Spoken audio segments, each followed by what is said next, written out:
So I kind of wanted to make this video kind of like an homage to Cameron, myself, that's my name, going into grade 10 and what tips I would have given him at that point.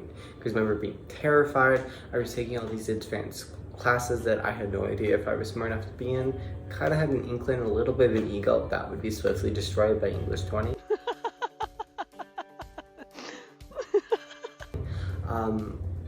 But some tips, so kind of 4 sections. Academic tips, probably one of the most important. 2, balance in your life. 3, popularity. And 4, general social life. So things kids care about. Hello children. Hello children. Here's some tips from high school senior. 1, going into every class where you think that you are not smart enough to be in it is practically how everyone feels. That loud kid in the front, his name I will not say, he has no idea what he's talking about. He does not study. He's not going to do well in university. Focus on what you know and focus on what you don't know. For me in particular, the hardest thing for me with school was challenging my ego. Every time I got an English paper back, every time I got a math exam back, and if it wasn't 100%, instead of actually looking at my mistakes, I would just be crippled with anxiety, crippled with the thoughts of, oh my god, I'm pathetic. And that's not true at all. Not true at all. You have to improve. Everyone's improving, and if you are too busy self-loathing, you are not going to be able to get on that self-improvement train. Okay, are we noticing a theme? 1, children, now 2, choo-choo. What am I, like a Wayfair commercial? Like, what the fuck? First one. Second, dude, just try to study. Just try. If you can't, like if your house is too noisy, if you have ADHD like me, if you're, find out some strategies if you have ADHD. It's really important. I didn't have those, so my school experience was considerably worse. Go to a local library at night. Like, go to a local university or college and study at their library. That's how you get yourself motivated, because if you put yourself into an environment where you want to be in a couple of years, that will motivate you because you have more of a physical and real contact with that reality, that you'll be more driven. 3, if there are any EP classes or IB classes, advanced placement or international baccalaureate, take them. Just do it. You will see why at the end. I can write a paper very well.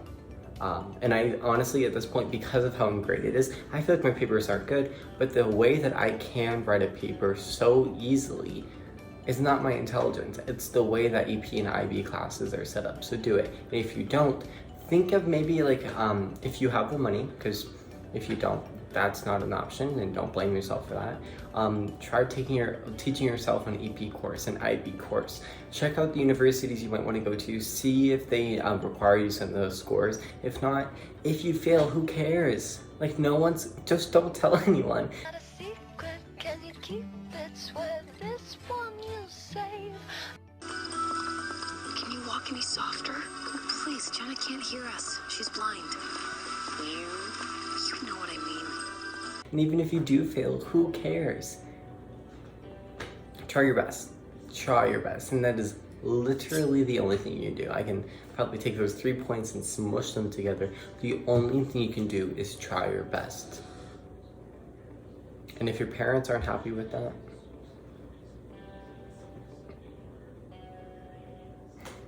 sorry, my dude. Sorry, Karen. Number 2, balance. So you're gonna notice there's different types of kids in high school. Largely, in my opinion, I think it's a result of how you're raised. There's gonna be kids you're gonna see who are taking piano lessons, violin lessons, all in the honors classes, doing sports, etc., etc. Those kids are already set up. Those are set up by their parents. There's no use getting mad at yourself for not having the same opportunities as them, not being able to speak a 4th language by the time you're 6. But the thing you can do is begin to understand yourself. So if you are feeling anger and jealous of other people, say like, oh, this kid's amazing, he's traveling across the world. Yes, you might not have the means to do that, but find another skill that you can teach yourself.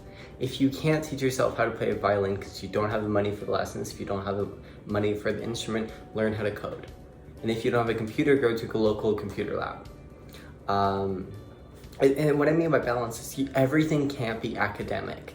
Like, sure, but you were gonna burn out by the time that you were 16. I know so many people that literally had to drop all their courses just because they couldn't handle it. They were under so much pressure by themselves, which were instilled by their parents, that they had no idea what balance was. So academics, number one. Number two is you need to have a social life. I'll touch more on that. I have some like spacey tips for that. Spacey tips for that. Spacey tips for that. Number three, find a hidden talent. Because between those two, you're gonna have times where you are alone. And that's important. It's important to be alone. It's part of the human experience. But what you need to do is fill up that time with something you enjoy. Cooking, reading, learning. You should always be learning with that spectrum of time. Of course, it's okay to like chillax or like binge a Netflix show every once in a while, but you have to be honest with yourself. Maybe it's meditation, maybe it's going to therapy. Find something where you improve yourself in your meantime, in your free time. Because in your free time, if you're not improving yourself, you're missing opportunities. Even if it's going online. Like I went on an exchange to Thailand, paid nothing to get there, maybe the flight, right? And it's because I spent that free time looking things up. I spent my free time learning. That is what you need to do. I'm sure the topic that we're all excited about, popularity. And you're gonna get, if you watch any other YouTube video, you're always gonna hear the same advice. Popularity doesn't mean anything. And they're absolutely right. But when you're in high school, I feel like people forget that's your entire world. Who's popular? Who's the jock? Who's the cheerleader? Who are these statures of what society wishes to be, will never will be? One, be yourself. That is the only way to be popular. You're gonna see people who are fake, and those people are gonna lose their friends. Those people are going to consistently not be able to keep up with their own life because they're always putting on a play. Two,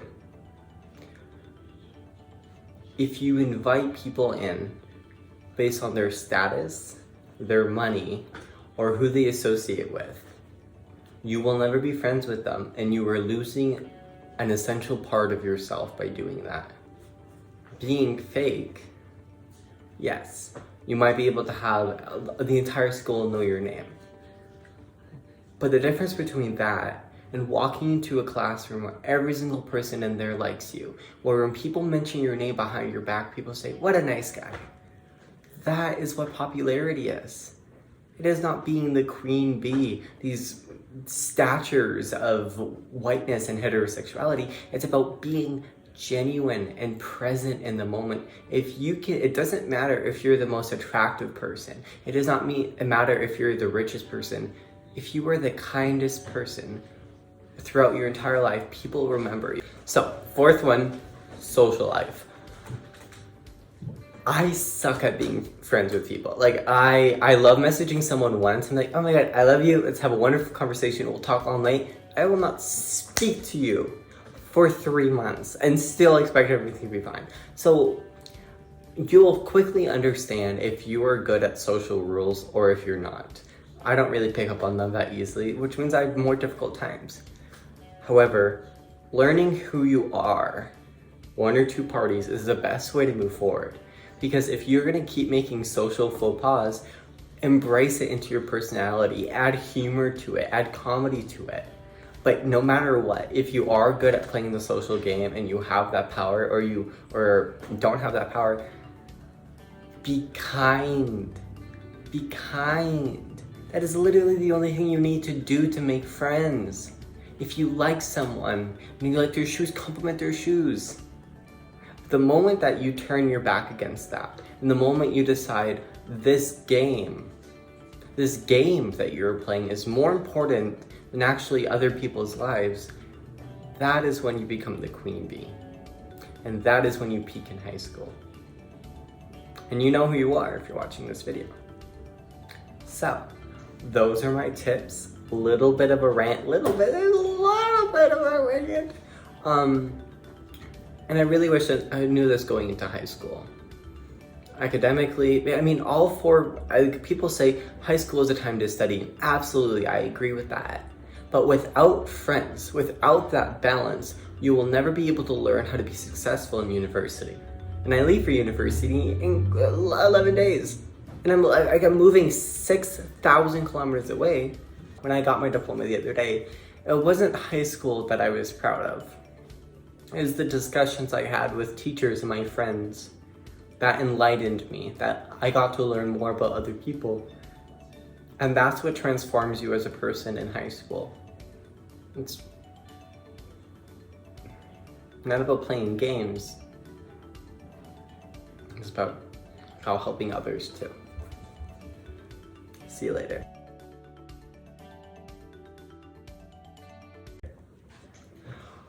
What a beautiful, oh my god. Anyways, I'm so beautiful. Oh my god. So beautiful. Oh my god, my hair. Oh my god, my hair. Also, what is this? Thank you for this shirt. The butcher shirt kind of looks good. Why do I look so good in this camera? And I look in the mirror and I'm like that TikTok like stretch face. I'm like, ah. Let's never do that again. No, no.